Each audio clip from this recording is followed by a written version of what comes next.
واضرب لهم مثلا رجلين جعلنا لأحدهما جنتين من أعناب وحففناهما بنخل وجعلنا بينهما زرعا. હે નબી, એમની સામે એક દ્રષ્ટાંત રજૂ કરો. બે માણસો હતા. તેમના પૈકી એકને અમે દ્રાક્ષના 2 બગીચા આપ્યા અને તેમની ફરતે ખજૂરના વૃક્ષોની વાડ લગાવી અને તેમની વચ્ચે ખેતીની જમીન રાખી. كلتا الجنتين آتت أكلها ولم تظلم منه شيئا وفجرنا خلالهما نهرا. બંને બગીચાઓ ખૂબ ફાલ્યા અને ફળદાર થવામાં તેમણે જરા પણ કસર ન રાખી. એ બગીચાઓમાં અમે એક નદી વહેવડાવી દીધી. وكان له ثمر فقال لصاحبه وهو يحاوره أنا أكثر منك مالا وأعز نفرا. અને તેને ખૂબ નફો પ્રાપ્ત થયો. આ બધું મેળવ્યા પછી એક દિવસે તે પોતાના પાડોશી સાથે વાત કરતાં બોલ્યો, હું તારાથી વધુ ધનવાન છું અને તારાથી વધુ શક્તિશાળી માનવબળ ધરાવું છું.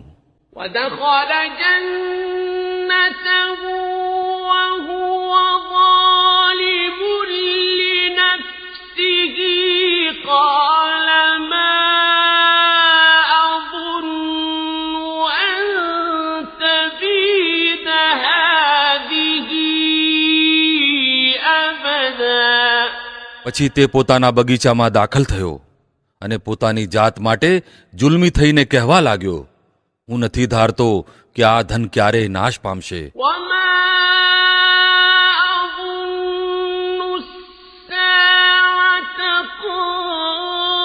قائمة ولئن رددت إلى ربي لأجدن خيرا منها منقلبا.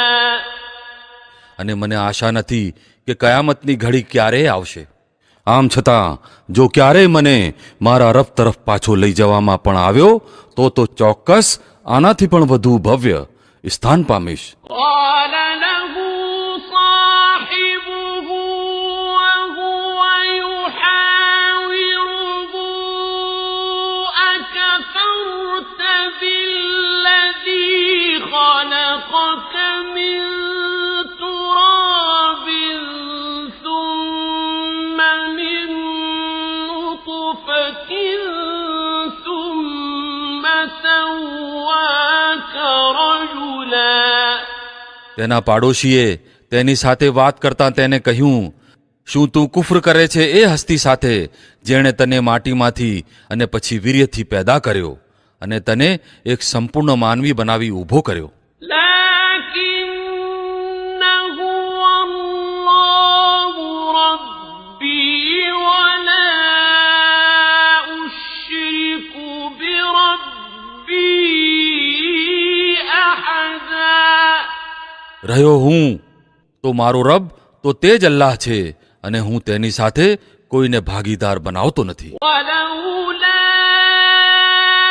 إذ دخلت جنتك قلت ما شاء الله لا قوة إلا بالله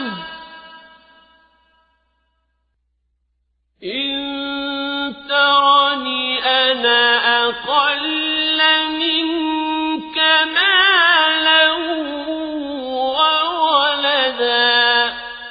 અને જ્યારે તું પોતાના બગીચામાં દાખલ થઈ રહ્યો હતો તો તે વખતે તારા મોઢામાંથી આ શબ્દો કેમ ન નીકળ્યા કે માશા અલ્લાહ લા કુવતા ઇલ્લા બિલ્લાહ? જો તું મને ધન અને સંતાનમાં પોતાનાથી નીચો જોતો હોય فعسى ربي أن يؤتيني خيرا من جنتك ويرسل عليها حسبانا من السماء فتصبح صعيدا زلقا. તો દૂર નથી કે મારો રબ મને તારા બગીચાથી વધુ સારા આપે અને તારા બગીચા ઉપર આકાશમાંથી કોઈ આફત મોકલી દે જેનાથી તે સપાટ મેદાન થઈને રહી જાય. أو يصبح ماؤها غورا فلن تستطيع له طلبا. અથવા તેનું પાણી જમીનમાં ઉતરી જાય અને પછી તું તેને કોઈ પણ રીતે કાઢી ન શકે.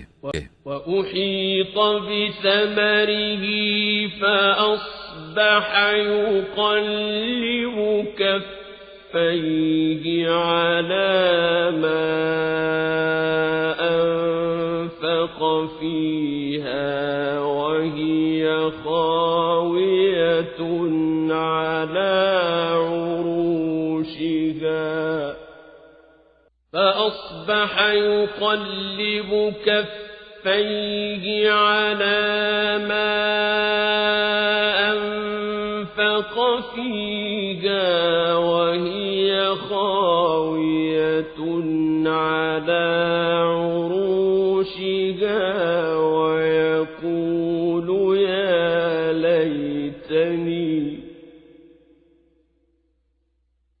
ويقول يا ليتني لم أشرك بربي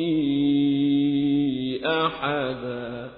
અંતે થયું એમ કે તેના ફળ નાશ પામ્યા અને તે પોતાના દ્રાક્ષના બગીચાને માંડવાઓ ઉપર ઊંધો પડેલો જોઈને પોતે લગાડેલી મૂડી બદલ અફસોસ કરતો રહી ગયો અને કહેવા લાગ્યો, કદાચ મેં પોતાના રબ સાથે કોઈને ભાગીદાર ન ઠેરવ્યો હોત.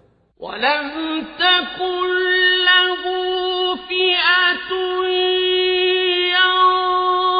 ينصرونه من دون الله وما كان منتصرا. તેની પાસે કોઈ જૂથ અલ્લાહને છોડીને એવું ન નીકળ્યું જે તેની મદદ કરત અને ન તો તે પોતે જ આ આફતોનો સામનો કરી શક્યો. هنالك الولاية لله الحق هو خير ثوابا وخير عقبا. એ વખતે ખબર પડી કે કામ બનાવવાનો અધિકાર સાચા ખુદા માટે જ છે. ઇનામ એ જ સારું છે જે તે એનાયત કરે અને અંજામ એ જ ઉત્તમ છે જે તે દેખાડે.